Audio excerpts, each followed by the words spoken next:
Puluhan kendaraan roda 2 maupun 4 juga mengikuti pawai takbir keliling memeriahkan Idul Fitri 1445 Hijriah di Kota Janto Selasa malam.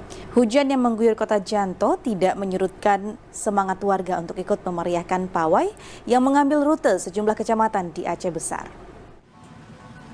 Pawai takbir keliling memeriahkan Idul Fitri 1445 Hijriah pada Selasa malam dilepas dari Masjid Al-Munawwarah Kota Janto Aceh Besar. Pelepasan para peserta dilakukan langsung penjabat Bupati Aceh Besar dan segenap kepala OPD di lingkup pemerintah setempat.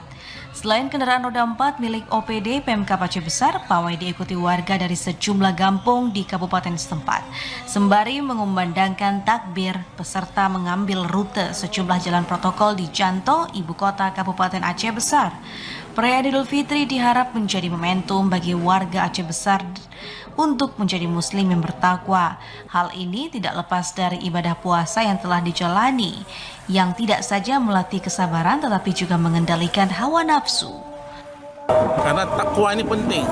Mudah-mudahan kamu menjadi orang takwa. Mudah-mudahan. Belum tentu kita menjadi takwa.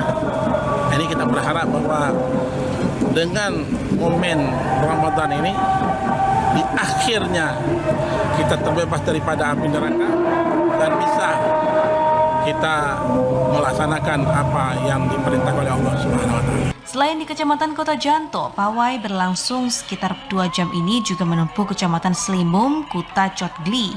Setelah menempuh sejumlah kecamatan, peserta mengakhiri pawai takbir di Masjid Al-Munawwarah Kota Janto. Dari Aceh Besar, Arman Konadi, TVRI melaporkan.